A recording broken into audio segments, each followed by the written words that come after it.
Hello everyone, দেখো এখানে প্রশ্নে কি বলেছে CO কার্বন মনোক্সাইড এর সঙ্গে সম ইলেকট্রন বিশিষ্ট আয়নটি হলো এগুলো মানে CO সম ইলেকট্রন বিশিষ্ট আয়ন মানে কি, মানে এর মধ্যে যতগুলো ইলেকট্রন থাকবে এগুলোর মধ্যে কোনটার ক্ষেত্রে ঠিক ততগুলোই ইলেকট্রন থাকবে সেটা বের করতে বলেছে। ঠিক আছে, ইংলিশে যাকে বলে আইসো ইলেকট্রনিক। ঠিক আছে, তো এগুলোর মধ্যে কোনটা আইসো ইলেকট্রনিক সেটা বের করতে বলছে। কার সঙ্গে না, CO এর সঙ্গে। তার মানে প্রথমে আমাকে কি বের করতে হবে, তাহলে দেখতে হবে CO তে কতগুলো ইলেকট্রন রয়েছে, তারপরে এগুলোর একটা একটা করে প্রত্যেকটা ইলেকট্রন কাউন্ট করব, দেখব যার সঙ্গে ম্যাচ রয়েছে সেটাই আমাদের অ্যান্সার। ওকে, চলো বের করা যাক। প্রথমে বলা হয়েছে CO, তাই তো, কার্বন মনো অক্সাইড, তো লিখি CO, তাই তো। তো এখন কার্বনে ইলেকট্রন কত, টোটাল ইলেকট্রন কত, হাইড্রোহিলি লিথি বেরি বোরন কার্বন, তাই তো। কার্বন তার মানে কটা, 6টা। অক্সিজেনের কটা, হাইড্রোহিলি লিথি বেরি boron carbon nitro oxygen, that mean 8 atomic number. Atomic number তো টোটাল ইলেকট্রন, তাই না। মানে যতগুলো অ্যাটমিক নাম্বার কথা মানে কি, অ্যাটমিক নাম্বার কথা মানে টোটাল নাম্বার অফ প্রোটন। তো সাধারণত কি হয়, যতগুলো ইলেকট্রন থাকে ততগুলো প্রোটন থাকে, তাই না। তো সেই কারণে আমরা অ্যাটমিক নাম্বার কাউন্ট করি, কিন্তু টোটাল নাম্বার অফ ইলেকট্রনটাকে লিখছি। ওকে, তো কত হলো 6 and 8, দ্যাট মিন হচ্ছে গিয়ে কত 14, রাইট। দ্যাট মিন CO এর মধ্যে টোটাল ইলেকট্রন কত, 14টা। ওকে, এবার নিচ থেকে শুরু করি। ধরো ডি নাম্বারটা যেটা বলেছে N2 প্লাস, রাইট। এটা কথা মানে কি, দুটো নাইট্রোজেন রয়েছে, তার উপর একটা প্লাস চার্জ রয়েছে। প্লাস কথার মানে কি, প্লাস কথার মানে ইলেকট্রন চলে গেছে। মাইনাস কথার মানে কি, ইলেকট্রন এসেছে। একটা প্লাস থাকলে মানে কি একটা ইলেকট্রন চলে গেছে, একটা মাইনাস কথা মানে কি একটা ইলেকট্রন এসেছে। যতগুলো থাকার কথা তার থেকে একটা এসেছে বা একটা চলে গেছে।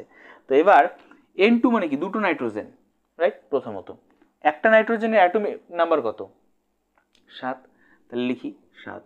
যেহেতু দুটো আছে 7 + 7 লিখলাম।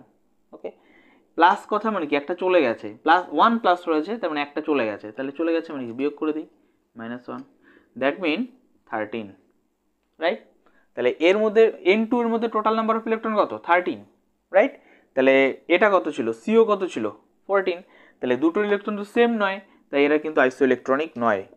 CO এর সঙ্গে N2 প্লাস আইসো ইলেকট্রনিক নয়, যেহেতু ইলেকট্রন সংখ্যা ম্যাচ করলো না। ওকে, চলো নেক্সট দেখা যাক। O2টা দেখি, O2 মাইনাস, রাইট। তো অক্সিজেনের অ্যাটমিক নাম্বার কত, 8। দুটো অক্সিজেন রয়েছে, দ্যাট মিন 8 + 8, ওপরে একটা মাইনাস রয়েছে। মাইনাস কথা মানে কি এক্সট্রা ইলেকট্রন চলে এসেছে। প্লাস জন্য আমরা কি করেছিলাম, আগে যেমন প্লাস ছিল সেই কারণে এই জায়গাটা মাইনাস করে দিয়েছিলাম, আর এখন যেহেতু এটা মাইনাস তাই এখানে কি করে দিতে হবে, প্লাস করে দিতে হবে। তাহলে 8 × 2 = 16, 17, তাহলে এখানে আছে 17, এখানে আছে কত, 14, তাই না। তার মানে এটাও কিন্তু আইসো ইলেকট্রনিক হচ্ছে না, তাহলে এটাও কিন্তু আইসো ইলেকট্রনিক হচ্ছে না। ওকে, তাহলে এটা মুছে দিই।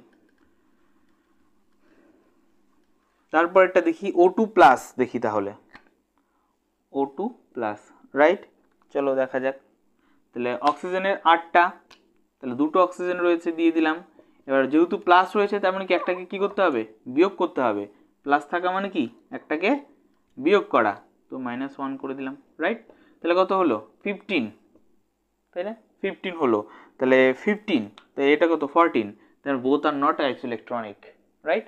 বোথ আর নট আইসো ইলেকট্রনিক, দ্যাট মিন এটাও কিন্তু আমাদের অ্যান্সারের মধ্যে পড়ছে না। ওকে, এটাও কিন্তু আমাদের অ্যান্সারে পড়ছে না। ওকে, নেক্সট দেখা যাক। নেক্সট বলা আছে CN মাইনাস, তাই তো। এবার চেক করা যাক, C কত, কার্বন কত, কার্বন 6, আচ্ছা। নাইট্রোজেন কত, 7। ওকে, এবার মাইনাস থাকার কারণে কি করতে হবে, একটা আরও অ্যাড করতে হবে, তাই না। তাহলে দেখো এখানে কত আসলো, 14। তাহলে এদের মধ্যে কিন্তু ইলেকট্রন সংখ্যা সেম আছে, একই আছে, তাই এরা কিন্তু একে অপরের আইসো ইলেকট্রনিক বা সম ইলেকট্রন বিশিষ্ট। ওকে, তো খুব গুরুত্বপূর্ণ, অবশ্যই এগুলো এই টাইপের প্রশ্ন কিন্তু অবশ্যই আসে। তাহলে এটা কিন্তু আমাদের অ্যান্সার হবে, ঠিক আছে। এটা আইসো ইলেকট্রনিক করতে করতে যখন অভ্যস্ত হয়ে যাবে, প্রায় দেখলে বুঝে যাবে যে কোনটা আইসো ইলেকট্রনিক হবে কি হবে না। তো যাই হোক, এরকমভাবে আমরা কাউন্ট করতে পারি ধরে ধরে, আর অ্যান্সার কিন্তু করতে পারি। ওকে ওকে।